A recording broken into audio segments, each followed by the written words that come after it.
22 अगस्त 2022 को mobile phone में record हुई 12 सेकंड लंबी यह वीडियो क्लिप दिखने में यूं तो नॉर्मल कपल ब्लॉग जैसी लग रही है, लेकिन असल में यह वीडियो एक जीता जागता सबूत है कि कैसे कोई शख्स आपके साथ होते हुए भी प्यार और अपनेपन का ऐसा ढोंग रच सकता है जिसकी भनक हो सकता है आपको कभी लग ही ना पाए। इस वीडियो क्लिप में दिख रहे शरण और ग्रीष्मा केरला के रनाकुलम में ओल्ड मॉर्थन ब्रिज पर आए हैं और यहाँ आने की वजह वह जूस चैलेंज है जिसे खेलने के लिए ग्रीष्मा शरण के साथ आई है। वहां पहुंचते ही शरण अपने मोबाइल फोन से यह वीडियो रिकॉर्ड करने लगता है और ग्रीष्मा से पूछता है कि आखिर ये चैलेंज क्या है। इस पर हाथों में 2 मैंगो फ्लेवर जूस की बोतल पकड़े ग्रीष्मा मुस्कुराते हुए शरण से रिकॉर्डिंग बंद करने के लिए कहती है। शरण फिर भी उससे पूछता है कि आखिर तुम इसमें क्या करने वाली हो। ग्रीष्मा हंसते हुए जवाब देती है कि यह तो एक जूस चैलेंज है जो मुझे खेलना है, लेकिन पहले यह रिकॉर्डिंग बंद करो। अनफॉर्चुनेटली रिकॉर्डिंग तो बंद हो जाती है, लेकिन जो शुरू हुआ वह था साजिशों का वह सिलसिला जिसने प्यार, विश्वास और सपनों का सरेआम गला घोट दिया और ये एक ऐसी दास्तां बन गई जिसे कोर्ट के जस्टिस तक ने rare of the rare case declare कर दिया। यह वीडियो रिकॉर्डिंग सबूत है उस साजिश का जिसे देख आपके पैरों तले जमीन खिसक जाएगी। ये केस है शरण और ग्रीष्मा के प्यार की और धोखे की। जूस चैलेंज के 10 महीने पहले अक्टूबर 2021 को केरला के तिरुवनंतपुरम में रहने वाले शरण राज की नजर जब बस की सीट पर बैठी ग्रीष्मा पर पड़ी तो उसके लिए एक पल को मानो सब कुछ रुक सा गया। ग्रीष्मा को देखते ही शरण के दिल ने महसूस किया कि शायद यही पहली नजर का प्यार है। बाय चांस फिल्म की कहानी जैसे शरण को मौका मिला उसी लड़की के बगल वाली सीट पर बैठने का जिसकी खूबसूरती से उसे पहली नजर में अपना दीवाना बना दिया था। लेकिन शरण की ओर से शुरू हुआ यह इश्क एक तरफा नहीं रहा और दोनों के बीच शुरू हुई इस बस के अफेयर में बातचीत धीरे धीरे जिंदगी के सफर में भी उतर गई। जहां 23 साल का शरण राज मेडिकल मिशन क्रिश्चियन कॉलेज में बीएससी रेडियोलॉजी के फाइनल ईयर में था, वहीं तमिलनाडु कन्याकुमारी में रहने वाली 22 साल की ग्रीष्मा मुस्लिम आर्ट्स कॉलेज में इंग्लिश लिटरेचर में पोस्ट ग्रेजुएशन कर रही थी। शरण और ग्रीष्मा के बीच पनपता यह प्यार वक्त के साथ गहराता जा रहा था, जो अक्सर शरण इस बात से अनजान था कि ग्रीष्मा के घर वालों ने ग्रीष्मा का रिश्ता कहीं तय कर दिया है। लेकिन सबसे ज्यादा हैरानी की बात यह थी कि ग्रीष्मा शरण के साथ रिलेशनशिप में होते हुए भी घर वालों के तय किए गए इस रिश्ते से खुश थी, शायद इसलिए क्योंकि नागरकोइल में रहने वाला वह लड़का आर्मी में था और एक स्टेबल अच्छी जॉब वाले लड़के से रिश्ता ग्रीष्मा को पसंद आ गया था। जरा समझिए, जहां एक तरफ शरण ग्रीष्मा के साथ जिंदगी बिताने की सोच रहा था, वहीं दूसरी ओर ग्रीष्मा के लिए यह मानो एक अफेयर जैसा था जिसे वह तब तक निभा रही थी जब तक उसकी नजर में कोई बेहतर ऑप्शन नहीं मिल जाता। आखिरकार घर वालों की पसंद के इस लड़के से ग्रीष्मा की 4 मार्च 2022 को एंगेजमेंट हो गई और 1 साल बाद शादी की डेट भी फिक्स हो गई। एंगेजमेंट की खबर मिलते ही शरण ने ग्रीष्मा से ब्रेकअप कर दूरी बना ली, लेकिन वो ग्रीष्मा ही थी जिसने उसके इस रिश्ते में वापस चिंगारी डाली थी। उसने शरण से वादा किया कि वह उसी से ही शादी करेगी और वह उसके साथ नवंबर में घर छोड़ भाग जाएगी।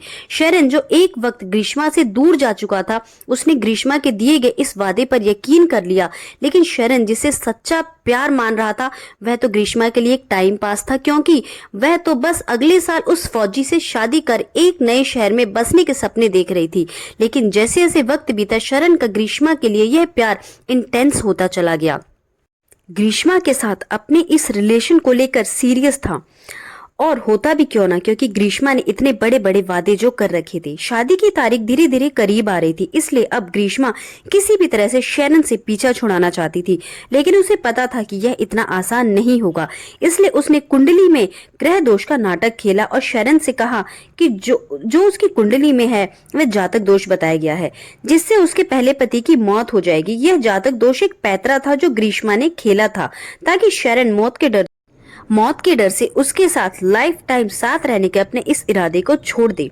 लेकिन वह दाव उस पर उल्टा ही पड़ गया, क्योंकि शरण ने इस बात को दकियानूसी बताते हुए कहा कि वह इन बातों को नहीं मानता और अगर ऐसा है तो वह अभी के अभी उसे शादी करिए साबित कर देगा। ग्रीष्मा ने शरण को बहुत समझाने की कोशिश की, हर तरह से बहानों का जाल फेंका, लेकिन शरण इन सभी बातों को मानने के लिए बिल्कुल भी तैयार नहीं था। उल्टा वो ग्रीष्मा को केरला के वेटुकॉट चर्च में ले जाकर उसे शादी कर लेता है। ग्रीष्मा को समझ आ गया था कि शरण उसे पाने के लिए जिद पर अड़ चुका है और अभी किसी भी कीमत पर उसे नहीं छोड़ेगा। लेकिन ग्रीष्मा भी बहुत ही शातिर थी, क्योंकि अब उसने तुरंत दाव बदलना और शरण के शादीशुदा वाला खेल खेलने लगी। अब जब भी वो शरण के साथ होती तो मांग में सिंदूर और गले में मंगलसूत्र पहन लेती। इतना ही नहीं, चर्च में शादी करने के बाद दोनों ने कन्याकुमारी में थीरपारा आपू के गोल्डन कैसल होटल में 13 अगस्त और 18 अगस्त 2022 को चेक इन किया, जहां दोनों ने फिजिकल रिलेशन बनाए। शरण जहां अपनी दुनिया में ग्रीष्मा को पत्नी का दर्जा दे चुका था और इस रिश्ते से बेहद खुश था, वहीं चेहरे पर नकली मुस्कुराहट ओढ़ी ग्रीष्मा अपने दिमाग में एक नए षड्यंत्र की रचना कर रही थी। और उसी कहानी में केरला के एर्नाकुलम में ओल्ड मोरथंडा ब्रिज पर रखा गया शरण की मौत का पहला खेल, जो कि था जूस चैलेंज। शरण जिसे फन मोमेंट समझ रिकॉर्ड करने लगा तो ग्रीष्मा को यह पसंद नहीं आया, क्योंकि जिन 2 मैंगो फ्लेवर जूस बॉटल को वो अपने हाथ में पकड़ी थी, उनमें से एक में उसने पहले से ही 50 पैरासीटामोल की टैबलेट्स मिला दी थी। अगर आप इस वीडियो को क्लिप करके गौर से देखेंगे तो हाथ में पकड़े इस बोतल की कैप सील्ड पैक नहीं है, क्योंकि वो इसमें टैबलेट्स मिलाने के लिए पहले ही खोल चुकी थी। वहीं जो दूसरी बॉटल है वह अपने पीने के लिए लाई है, उसको 2 बार उसे खोलने के लिए कोशिश करनी पड़ी। आप यह वीडियो में देख सकते हैं। लेकिन वीडियो रिकॉर्डिंग शुरू होते ही माथे पर वह चिंता, उसको छुपाने के लिए होठों पर वह नकली मुस्कुराहट और साजिश को अंजाम देने से पहले आंखों में बसी नफरत, ग्रीष्मा के ये सभी हाव भाव कैमरे में तो रिकॉर्ड हो गए। लेकिन अफसोस, शरण की आंखें ये सब नहीं देख पाई। जैसे ग्रीष्मा के कहने पर शरण ने जूस पीना शुरू किया तो जुबा पर आए इस अजीब से कड़वे टेस्ट की वजह से उसने पहले ही घूंट में उसे थूक दिया। यह देख ग्रीष्मा हड़बड़ा गई, क्योंकि वह सोच कर आई थी कि जूस के स्वीट टेस्ट में उन टैबलेट्स की बिटरनेस छिप जाएगी। इसलिए कहीं शक ना हो तो उसने दोनों बॉटल्स फटाफट यह करके फेंक दी कि शायद जूस ही खराब है। जरा सोचिए, 4 दिन पहले ही उसने शरण के साथ फिजिकल रिलेशन बनाए थे और आज वह उसकी जान लेने पर तुली थी। ग्रीष्मा का यह प्लान तो फेल हो गया, लेकिन उसका इरादा नहीं बदला। 13 अक्टूबर 2022 की शाम को ग्रीष्मा और शरण के बीच काफी देर तक व्हाट्सएप पर उस बातचीत हुई। उसके बाद उसने शरण को कॉल किया, जिस दौरान उन्होंने करीब 1 घंटे से ज्यादा बात की। और उस दौरान ग्रीष्मा ने सेक्सुअल टॉक्स कर शरण से यह कहकर सेक्सुअल फेवर्स देने का वादा किया कि अगले दिन वह घर पर अकेली होगी, क्योंकि उसकी मां और अंकल सुबह 10 बजे के बाद बाहर गए होंगे। नेक्स्ट डे यानी 14 अक्टूबर 2022 की सुबह ही ग्रीष्मा ने शरण को कॉल एवं टेक्स्ट करना शुरू कर दिया था, क्योंकि वो नहीं चाहती थी कि किसी भी तरह शरण का मन बदले। आखिरकार सुबह 10:15 बजे शरण अपने दोस्त के साथ बाइक से ग्रीष्मा के साथ घर पहुंच गया। ग्रीष्मा ने पहले ही गेट खुला छोड़ रखा था, जिससे शरण घर में दाखिल हुआ। वहीं उसका दोस्त घर के बाहर कुछ दूरी पर बाइक पर वेट करने लगा। ग्रीष्मा ने एक जानलेवा जाल बिछा रखा था, जिसमें शरण बुरी तरह से फंसने वाला था। शरण जब घर के अंदर आया तो ग्रीष्मा ने यह पहले इधर उधर की बातें की। फिर उसने शरण को यह कहकर चैलेंज दिया कि तुम हमेशा मेरा कषाय पीने को लेकर मजाक उड़ाते हो, तो क्यों ना आज तुम इसे पीकर दिखाओ। कषाय आयुर्वेदिक सॉल्यूशन है, जिसे हम काढ़ा भी कहते हैं, और इसके इस्तेमाल से अलग अलग तरह की जड़ी बूटियों के कॉम्बिनेशन से हेल्थ इश्यूज ठीक करने के लिए किए जाते हैं। जैसे इस केस में ग्रीष्मा ने शरण को बता रखा था कि वह कुछ हेल्थ इश्यूज के चलते कषाय लेती है। शरण अक्सर ग्रीष्मा के कषाय पीने को लेकर प्लेफुली मजाक उड़ाया करता था। सो इसी बात का फायदा उठाकर कषाय पीने का चैलेंज ग्रीष्मा ने शरण को इसलिए दिया, क्योंकि वह उसे पहले से ही जहर मिला चुकी थी। उसने उस कषाय में वो दवा भी मिलाई थी जो उसकी मां अपने घुटनों के इलाज के लिए पुअर के गायत्री हॉस्पिटल से लाई थी। आगे आपको ये जानकर हैरानी होगी कि ग्रीष्मा ने यूं ही कोई जहर नहीं घोला था, बल्कि उसने किस लेवल पर इसके बारे में रिसर्च कर रखी थी, जिसका यह साफ था कि वह हर कीमत पर शरण की जिंदगी मिटाने पर तुली है। शरण की सबसे बड़ी गलती थी कि वह ग्रीष्मा के दिए गए इस बेफिजूल के चैलेंज में इस बार फंस गया और उसने वह कषाय जूस पूरा पी लिया। स्वाद बेहद कड़वा था, लेकिन ग्रीष्मा ने पहले से ही फ्रूटी खरीद रखी थी ताकि शरण को वह खराब टेस्ट आने पर जल्दी से पिला सके। लेकिन जहर तो कषाय से शरण की बॉडी के अंदर जा चुका था। जहर ने असर दिखाना भी शुरू कर दिया था। शरण ने पहले ग्रीष्मा के घर के टॉयलेट में और फिर घर से बाहर रोड के किनारे भी वॉमिट किया। बाहर खड़ा उसका दोस्त यह देख रहा था। उसने फौरन बाइक पर शेरन को बिठाया और घर से निकल पड़ा, लेकिन शेरन की हालत बिगड़नी शुरू हो गई। उसने रास्ते में भी कई जगह बाइक रुकवाकर वॉमिटिंग की। शेरन के दोस्त रेजर को यह समझ नहीं आ रहा था कि अचानक तबीयत बिगड़ी कैसे। उसने यह भी नोटिस किया कि शेरन जो फ्लूइड वॉमिट कर रहा था वह एक ग्रीन कलर का फ्लूइड जैसा था।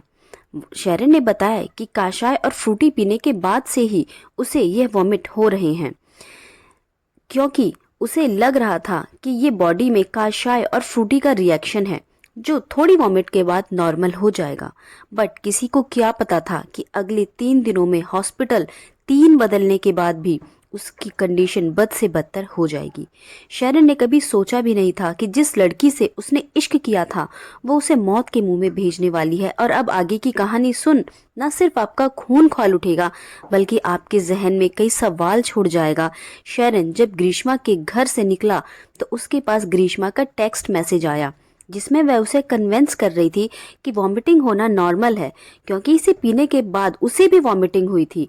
इनफैक्ट उसने शेरन से यह कहते हुए सॉरी भी कहा कि यह सब उसी की गलती है और यह सोच सोचकर मुझे मेंटल पीस हो रहा है। यह तभी टेक्स्ट मैसेज शेरन के घर से जाने और दोपहर के 12:03 तक किए गए थे और ठीक 2 मिनट के बाद 12:05 पर ग्रीष्मा शेरन को वीडियो कॉल पर आने के लिए कहती है, लेकिन लगातार हो रही वॉमिटिंग के चलते थकान की वजह से शेरन वीडियो कॉल पर आने से मना कर देता है। वह बताता है कि अपने घर पर लौटते वक्त उसे ग्रीन कलर की 3 बार वॉमिटिंग हुई है। ग्रीष्मा बार बार खुद को कोस रही थी और माफी मांग रही थी, लेकिन इसलिए नहीं कि वह अपना कोई क्राइम कन्फेस या एक्सेप्ट कर रही थी, बल्कि उसका यह फेक गिल्ट सिर्फ अपने असली इंटेंशन को छुपाने के लिए था। शेरन भी उसे कंसोल कर रहा था, उसे समझा रहा था कि अरे ऐसी कोई प्रॉब्लम नहीं है और ना ही कोई उसका फॉल्ट है, वह जल्दी ठीक हो जाएगा। ग्रीष्मा की यह प्रिंटेड कर मैनिपुलेटिंग करने वाली ट्रिक शेरन पर काम कर गई थी, क्योंकि उसे अभी तक यह लग ही नहीं रहा था कि यह सब ग्रीष्मा ने इंटेंशनली किया है। ग्रीष्मा इतनी शातिर थी कि वह हर हाल में शेरन का ध्यान इस और डाइवर्ट करना चाहती थी कि उसे वॉमिटिंग काशाय नहीं बल्कि उस जूस की वजह से हो रही है जो उसने काशाय पीने के बाद पिया था। इसलिए उसने शेरन से कहा कि उसे भी वॉमिटिंग हुई थी, लेकिन वह ग्रीन कलर की नहीं थी। यह सब ग्रीष्मा ने शेरन का ध्यान भटकाने के लिए कहा था ताकि वो इस सिस्टमैटिकली उसको हल्के मिले और इलाज में देरी हो जाए, जो उसकी मौत के चांसेस को और बढ़ा दे। उसी शाम 5:30 पर शेरन ग्रीष्मा से बार बार कह रहा था कि वो शख्स से कांटेक्ट करे जिसने उसे काशाय दिया था, लेकिन ग्रीष्मा ने जानते हुए भी कुछ नहीं बताया और उल्टा शेरन से पूछती रही कि क्या उसे हॉस्पिटल में एडमिट किया गया है, जिस पर शेरन ने बताया कि वह पसला के हॉस्पिटल में एडमिट है। उस पूरी रात शेरन उल्टियां करता रहा। नेक्स्ट डे 15 अक्टूबर 2022 को यह पाया गया कि ग्रीष्मा ने कुछ मैसेजेस डिलीट किए थे। उस दिन 9 बजे शेरन ने ग्रीष्मा से नाराजगी जताते हुए कहा भी कि उसी के काशाय वाले चैलेंज के चलते यह हाल हुआ है, लेकिन ग्रीष्मा ने एक बार फिर से यही कहा कि वह जूसी है जो उसकी तबीयत खराब होने की वजह बन रहा है। इसके लिए उसने फिर से सॉरी भी कहा। दोपहर 2 से 3:30 बजे के बीच किए गए मैसेजेस में शेरन ने ग्रीष्मा को बताया कि सीवियर थ्रोट पेन के चलते वह ना तो ठीक से बोल पा रहा है और ना ही पानी का एक घूंट भी पी पा रहा है। उसने यह भी लिखा कि अब वह बहुत बीमार है और आगे ना ही वह बात कर सकता है और ना ही कॉल्स अटेंड कर सकता है। 2 दिन बाद 17 अक्टूबर 2022 को शेरन ने अपने आखिरी मैसेज में ग्रीष्मा को बताया कि उसका मेडिकल कॉलेज हॉस्पिटल में ट्रीटमेंट चल रहा है। 17 अक्टूबर के बाद ग्रीष्मा के मैसेजेस तो आए, लेकिन शेरन ने कोई रिप्लाई नहीं किया, क्योंकि उस समय तक शेरन इतना ज्यादा बीमार हो चुका था कि उसके लिए रिस्पॉन्ड नामुमकिन था। 17 अक्टूबर की शाम तक शेरन की कंडीशन इतनी बिगड़ चुकी थी कि डॉक्टर्स ने फौरन उसे आईसीयू में एडमिट कर डायलिसिस शुरू कर दिया। शेरन के बड़े भाई शिमोन, जो पेशे से आयुर्वेदिक डॉक्टर थे, उन्होंने फौरन रेजन को कांटेक्ट किया। रेजन वही दोस्त है शेरन का जो उस दिन शेरन के साथ ग्रीष्मा के घर गया था। रेजन ने उसे सारी हिस्ट्री बताई कि कैसे काशाय और जूस पीने के बाद ही शेरन को वॉमिट होना शुरू हो गई थी। शिमोन ने पूरी हिस्ट्री डॉक्टर अरुणा को बताई, जिन्होंने फौरन मेडिकल कॉलेज पुलिस को इन्फॉर्म किया। 2 दिन बाद यानी 20 अक्टूबर 2022 की शाम 7:01 पर जुडिशियल फर्स्ट क्लास मजिस्ट्रेट के सामने शेरन के स्टेटमेंट का रिकॉर्ड किया गया, लेकिन अनफॉर्चुनेटली शेरन का दिया गया यह स्टेटमेंट उसका टाइमिंग डिक्लेरेशन बना। शेरन पूरा स्टेटमेंट नहीं बोल पा रहा था, लेकिन टूटे फूटे शब्दों में ही उसने बताया कि उसकी गर्लफ्रेंड ने जो उसे काशाय और फ्रूटी पीने को दी, उसके बाद से ही उसे वॉमिटिंग और लूज मोशन होने लगे थे। जब शेरन से पूछा गया कि क्या उसे किसी पर अरेस्ट फाइल करनी है, तो उसने किसी का भी नाम नहीं लिया। और यह स्टेटमेंट बहुत ही अहम था, क्योंकि आप जान पाओगे आगे कि कैसे ग्रीष्मा ने इस स्टेटमेंट का यूज किया। 2 दिन बाद 22 अक्टूबर को शेरन के फादर को आईसीयू में जाने की परमिशन मिली। थोड़ी देर बाद वह रोते हुए बाहर निकले और अपने बड़े बेटे शिमोन को बताया कि शेरन ने उनसे कहा है कि अब वह जिंदा नहीं बच पाएगा। उसने यह भी एडमिट किया कि ग्रीष्मा के साथ उसके हस्बैंड वाइफ जैसे रिलेशन थे और दोनों अक्सर साथ में होटल भी जाते थे, जहां दोनों ने कई बार सेक्सुअल इंटरकोर्स भी किया था। उसने यह भी बताया कि कैसे वह ग्रीष्मा के घर उसने काशाय पिया था, उसके बाद से ही उसकी तबीयत इतनी बिगड़ी और उसको वॉमिट और लूज मोशन स्टार्ट हो गए थे। शिमोन ने फौरन ग्रीष्मा को कॉल कर उस दवा के बारे में, उस काशाय के बारे में पूछा जो उसने शेरन को दी थी।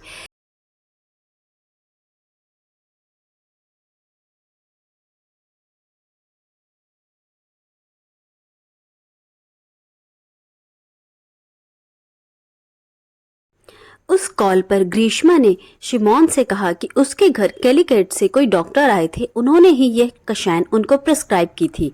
इस पर शिमोन ने उस कषाय की फोटो और प्रिस्क्रिप्शन मांगा, तो इस पर ग्रीष्मा ने उनको यह कहकर गुमराह करना शुरू किया कि उसने वह बोतल धो डाली थी, इसलिए लेबल हट गया है और डॉक्टर ने कोई प्रिस्क्रिप्शन का पर्चा नहीं दिया था। शिमोन ने कहा कि वो एटलीस्ट बोतल के कैप की इमेज ही भेज दे जिस पर उस ब्रांड का नाम लिखा हो, तो इस पर से उसका एक और झूठ बोला कि ओरिजिनल बोतल माँ के पास है और वह उसे दूसरी बोतल में दवा डालकर देती है। जब शिमोन को थोड़ा और पुश किया तो ग्रीष्मा ने गूगल से एक कषाय की बोतल की फोटो डाउनलोड करके उसको सेंड कर दी। इससे यह साफ पता चलता था कि ग्रीष्मा बिल्कुल भी नहीं चाहती थी कि शेरन को टाइमली इलाज मिल सके, इसलिए वह उस बात को छुपाने की भरसक कोशिश में थी। अनफॉर्चुनेटली वह इस चाल में कामयाब भी हो गई थी, क्योंकि शेरन के लीवर और किडनी अब फेल होने शुरू हो गए थे और इनिशियली इसे मात्र कॉपर सल्फेट की पॉइजनिंग मानते हुए उसे अलग अलग मेडिकल डिपार्टमेंट में शिफ्ट किया जा रहा था, लेकिन अगले 72 घंटों में उसकी पल्स और बर्थ ऑलमोस्ट जा चुकी थी। हाई फ्लो ऑक्सीजन से लेकर इन सबसे नॉन इवेसिव वेंटिलेशन सब कुछ ट्राई करने के बावजूद डॉक्टर्स की टीम शेरन को रिवाइव नहीं कर पा रही थी और आखिरकार 11 दिन चले इलाज के बाद multiple organs failure, cardiac arrest पड़ने से 25 अक्टूबर 2022 की शाम 5:05 पर शेरन ने दम तोड़ दिया। ये 11 दिन शेरन के लिए किसी टॉर्चर से कम नहीं थे, जहां पानी की एक बूंद भी उसके गले के नीचे से नहीं उतर रही थी। 26 अक्टूबर 2022 को शिमोन पुलिस स्टेशन में अपना स्टेटमेंट दिया और एफआईआर रजिस्टर की गई। साथ ही शेरन की बॉडी को पोस्टमार्टम के लिए भेज दिया गया। अब सबसे बड़ा चैलेंज पुलिस के सामने था, क्योंकि इसे अपराध में कोई आई विटनेस नहीं था और जो सबूत थे वो भी सर्कमस्टेंशियल थे। 5 दिन बाद 31 अक्टूबर 2022 को पुलिस ने ग्रीष्मा को इंक्वायरी के लिए समन किया, लेकिन यह इतना आसान नहीं था, क्योंकि अब ग्रीष्मा के झूठ का एक नया एक्ट शुरू होने वाला था। ग्रीष्मा ने अपना गुनाह छुपाने के लिए एक झूठी कहानी पुलिस को सुनाई। ग्रीष्मा ने कहा कि उसके मंगेतर को उसके और शेरन के अफेयर के बारे में पता चल चुका था और वह समझ गया था कि दोनों एक दूसरे से बहुत प्यार करते हैं और अलग नहीं हो सकती, इसलिए वह खुद इस बात के लिए राजी हो गया कि वो बिना घर वालों को खबर किए हुए ही खुद इस रिश्ते से पीछे हट जाएगा और दोनों के बीच कभी नहीं आएगा। लेकिन 13 अक्टूबर 2022 को शेरन ने मिलने को कहा और ग्रीष्मा के बार बार मना करने पर भी 14 अक्टूबर को उसके घर आ गया, जहां उसने बेड पर पड़ा एंगेजमेंट का एल्बम देख लिया और ग्रीष्मा का फोन चेक करने पर उसकी मंगेतर से हुई कॉल हिस्ट्री को देखा। जिसे देखकर वो बाद में भड़क गया और उसने ग्रीष्मा पर हाथ उठा दिया।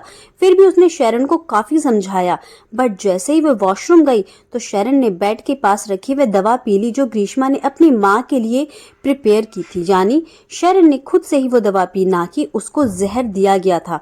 ग्रीष्मा ने ना सिर्फ ये झूठी कहानी गढ़ी बल्कि एक और पैतरा आजमाया। उसने पुलिस स्टेशन में रखे टॉयलेट क्लीनर को पीने का ढोंग किया।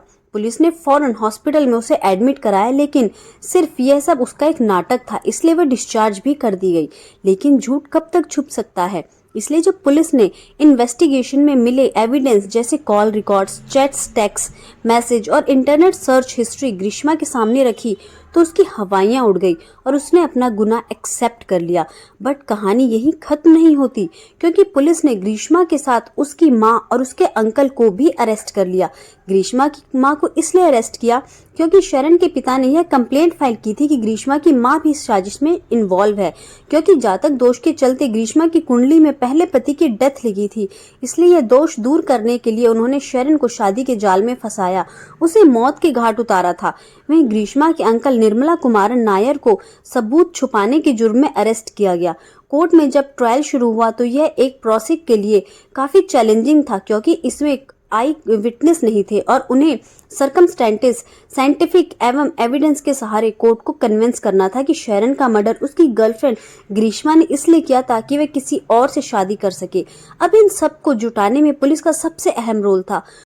पुलिस ने ग्रीष्मा की डिलीटेड व्हाट्सएप चैट और डाटा रिकवर किया, जिससे यह पता चला कि ग्रीष्मा ने 22 अक्टूबर की सुबह उसको सेक्सुअल फेवर देने के लालच में अपने घर बुलाया था और काशाय मिलाया था। अब सबसे चैलेंजिंग बात यह थी कि ग्रीष्मा ने काशाय में ऐसा कौन सा जहर मिलाया था जिसने शरण को इस अंजाम तक पहुंचा दिया। शरण के इंटरनल ऑर्गन्स में सीवियर डैमेज थे, कोरोसिव पॉइजन के चलते हुआ था। डॉक्टर्स का कहना था कि जिस तरह से शरण के लंग्स में इंजरी हुई थी उससे यह हाई पॉसिबिलिटी थी कि शरण को वो पॉइजन दिया गया था जो हर्बिसाइड में पाया जाता है। हर्बिसाइड एक केमिकल सब्सटेंस होता है जो जंगली पेड़ पौधों और घास को खत्म करने के लिए यूज किया जाता है। अब ग्रीष्मा के अंकल निर्मला कुमारन नायर एक एग्रीकल्चरिस्ट थे और अक्सर उसी घर में रहते थे जहां शरण आखिरी बार ग्रीष्मा से मिलने गया था। सो तमिलनाडु केरला बॉर्डर के पास कोच विला में एक फर्टिलाइजर डिपो है जहां से ग्रीष्मा के अंकल ने एक 500 ml का हर्बिसाइड खरीदा। अब जो ब्रांड उन्होंने परचेज किया वो हर्बिसाइड इतना डेडली है कि केरला में गवर्नमेंट ने इस पर बैन लगा दिया है। इसलिए केरला बॉर्डर के पास यह शॉपकीपर तमिलनाडु से चोरी चुप कर लाकर इसे केरला में अपने कस्टमर्स को बेचता है। अपने कॉलेज में टॉपर रह चुकी ग्रीष्मा, लेकिन जरा गौर करिएगा कि उसने अपनी बुद्धि का इस्तेमाल कहाँ किया। ग्रीष्मा इस बारे में जानती थी कि उसके घर में एक डेडली हर्बिसाइड रखा है। उसने इंटरनेट पर इससे होने वाले हार्मनेस के बारे में भी सर्च किया था। शरीर के अंदर जाते ही मात्र 1 घंटे में ये किडनी, लंग्स और लीवर पर असर करना शुरू कर देता है और अगर 24 घंटे के अंदर डॉक्टर एग्जैक्टली इस केमिकल को डिटेक्ट नहीं कर पाए तो इसका 90% तक असर बॉडी में हो जाता है और फिर उसका डॉक्टर कुछ इलाज भी नहीं कर सकते, बिकॉज ये जहर पूरी तरह से बॉडी में अपना असर दिखाना शुरू कर देता है और ये लंग्स में, किडनी में पूरी तरह से फैल जाता है। और यह सब बात ग्रीष्मा अच्छे से जानती थी, इसलिए वह शुरू से ही पहले शरण को और फिर उसके भाई शमोन को मिसगाइड कर रही थी ताकि इतना डिले हो जाए कि शरण को बचाना नामुमकिन हो जाए। सोचिए किस लेवल का घटियापन इस लड़की के अंदर था। 28 अक्टूबर 2022 यानी शरण की मौत के 3 दिन बाद ग्रीष्मा को डर था कि कहीं पुलिस उसके डिलीट किए गए व्हाट्सएप चैट और डाटा रिकवर ना कर ले। इसलिए उसने गूगल क्रोम से ये सर्च भी किया कि डिलीटेड व्हाट्सएप और चैट क्या रिकवर किए जा सकते हैं। उसने उस हर्बिसाइड की बोतल का स्टिकर हटाकर एक रबर प्लांटेशन में फेंक दी, जहां से उसके अंकल ने उठाकर बोतल को ईडाकोडू विलेज के पाइप एप्पल प्लांट में छुपा दिया, जिसे बाद में पुलिस की सख्त पूछताछ के बाद उन्होंने एक्सेप्ट भी कर लिया। पुलिस ने ग्रीष्मा और शरण के बीच हुई सारी चैट और डाटा को रिकवर भी कर लिया और कॉल डाटास, साथ ही साथ उस रूट पे मौजूद कैमरा के फुटेजेस जिसमें वह अपने दोस्त रेजर के साथ ग्रीष्मा के घर जाते हुए दिखा था। ऐसे ढेरों एविडेंस कोर्ट में पेश किए गए। हालांकि अपने डिफेंस में ग्रीष्मा ने एक नई कहानी गढ़ दी। उसने कहा कि शैरन ने उसे ब्लैकमेल करता था कि अगर उसने उससे शादी नहीं की तो वह उसकी प्राइवेट फोटोज को लीक कर देगा और इसी की धमकी देकर वह उसको फिजिकल टॉर्चर भी करता था। ग्रीष्मा के डिफेंस काउंसिल ने यह दलील दी कि शैरन ने मजिस्ट्रेट के सामने दिए गए डाइंग डिक्लेरेशन में ग्रीष्मा का नाम नहीं लिया था। यहाँ तक कि पहली एफआईआर में भी उनका कोई फाउल प्ले का मेंशन नहीं था। डिफेंस तो इस हद तक गिर गया कि न सिर्फ उन्होंने पुलिस के इन्वेस्टिगेशन पर सवाल उठाए बल्कि इसे जस्टिफाइड मर्डर तक बता दिया। हालांकि फोन डाटा से यह प्रूव हो गया कि ग्रीष्मा का ब्लैकमेली वाला एंगल पूरी तरह से झूठा था। 11 दिन बाद ग्रीष्मा को केरला हाई कोर्ट से बेल मिल गई। उसकी मां और अंकल को तो कुछ महीनों पहले ही बेल पर बाहर आ गए थे। ग्रीष्मा को हाई कोर्ट से बेल सिर्फ इतनी सी बात के लिए मिल गई क्योंकि उसने इन्वेस्टिगेशन में कोऑपरेट किया और उसकी उम्र भी ज़्यादा नहीं है। शैरन की फैमिली के लिए बहुत बड़ा झटका था, लेकिन वह फिर भी जस्टिस के लिए कानूनी लड़ाई लड़ते रहे और आखिरकार 95 विटनेसेस के स्टेटमेंट, 323 डॉक्यूमेंट और 51 पेजेस ऑफ मटेरियल एविडेंस को ध्यान में रखते हुए केरला के नियटियकरा एडिशनल कोर्ट ने एक हिस्टोरिकल जजमेंट पास किया। कोर्ट ने माना कि ग्रीष्मा के पास शैरन को मारने का क्लियर मोटिव था क्योंकि उसकी शादी ऑलरेडी फिक्स हो चुकी थी और वह शैरन से पीछा छुड़वाना चाहती थी। तो इसके लिए उसके आने वाली मैरिज लाइफ में किसी को भी उसके शैरन के साथ रिश्ते की भनक ना लगे, उन दोनों के साथ में ली गई फोटोज एवं एविडेंस कभी बाहर ना आ पाए। कोर्ट के मुताबिक अगर किसी हत्या को इतने ब्रूटल और घिनौने तरीके से अंजाम दिया जाए कि समाज में एक्सट्रीम एंगर उठ जाए तो वह हत्या रेयरेस्ट ऑफ द रेयर की कैटेगरी में आती है। एक्सक्यूट ग्रीष्मा ने जिस तरह से शैरन को इंच बाय इंच मारा है वो भी इसी कैटेगरी में आता है। इसके छल की तरह से रिलेशनशिप में रहते हुए प्यार का ढोंग कर इस ब्रूटल मर्डर को अंजाम दिया। उससे समाज में ये गलत मैसेज जाता है कि लोगों को अपने प्यार पर भी अब विश्वास नहीं करना चाहिए। ग्रीष्मा ने आखिरी मिनट तक खुद को इनोसेंट दिखाने की सारी टैक्सेस चली। उसने सिंपैथी गेन करने के लिए टॉयलेट क्लीनर पीने तक का नाटक रचा। ना सिर्फ उसने दूसरे शख्स से शादी तय हो जाने के बाद भी शैरन से फिजिकल रिलेशन बनाए बल्कि उसके साथ भागने का वादा किया। शैरन इन 11 दिनों में पानी के लिए एक बूंद के लिए तरसा। हॉस्पिटल में जिस दर्द से गुजरा वह बयान नहीं किया जा सकता। शैरन ग्रीष्मा से इतना ज्यादा प्यार करता था कि अपने डेथ बेड पर भी उसने उसे दोषी नहीं माना। ऐसे शख्स को उसने तिल तिल कर मारा। ग्रीष्मा ने अपने डिफेंस में लेटर लिखकर कोर्ट से इस बात पर कम सजा देने की रिक्वेस्ट की कि वह अभी मात्र 24 साल की और उसका कोई क्रिमिनल रिकॉर्ड भी नहीं है, बट कोर्ट ने यह माना कि ऐसे क्रूएल्टी और कनिंग कन्विक्ट के दिमाग में पनप रहे डेवल थॉट के चलते वो ऐसा अपराध फिर से कर सकती है और इसकी कोई गारंटी नहीं है कि वह किसी और रिलेशनशिप में फिर से जहर नहीं घोले। ऐसे शख्स को कभी भी सुधारा नहीं जा सकता। और बात रही कम उम्र, भविष्य और सपनों की, तो यह बात विक्टिम पर भी लागू होती है। इसलिए सारे फैक्ट्स और कंडीशन को ध्यान में रखते हुए यह केस बिना किसी डाउट के रेयरेस्ट ऑफ द रेयर की कैटेगरी में आता है और इस वजह से आईपीसी के सेक्शन 302 के तहत आरोपी को मौत की सजा दी जाती है। 20 जनवरी 2025 को आए इस फैसले में जहां ग्रीष्मा को फांसी की सजा दी गई, वहीं उसके अंकल को एविडेंस मिटाने के अपराध में 3 साल की कैद की सजा सुनाई गई। हालांकि इस मामले से ग्रीष्मा की मां को बाइज्जत बरी कर दिया गया। इस केस से जुड़ी और शॉकिंग बातें भी सामने आई, जैसे ग्रीष्मा ने ये एक्सेप्ट किया कि जूस चैलेंज वाले अटेम्प्ट से पहले 14 अक्टूबर 2022 तक यानी शैरन की जिंदगी के आखिरी 2 महीनों में उसने 10 बार उसे जान से मारने की कोशिश की थी। इन्वेस्टिगेशन में यह भी सामने आया कि शैरन से पहले ग्रीष्मा के 4 और अफेयर्स थे। पब्लिक में जहां बहुत से लोग ग्रीष्मा को फांसी देने के फैसले से खुश हैं, वहीं बहुत लोगों का मानना है कि वह सुप्रीम कोर्ट में अपील करे, इस सजा से बच जाएगी। खैर आगे क्या होगा यह तो वक्त ही बताएगा। माना जाता है इस केस को rarest of the rare case कहा गया, लेकिन आजकल दुनिया के हालात देखते हुए यह फितरत, यह धोखा, यह छल अब उतना रेयर नहीं रह गया। हम रोज कहीं ना कहीं ऐसे किस्सों के बारे में सुनते हैं जो इंसानियत और भरोसे की नींव को हिलाकर रख दे।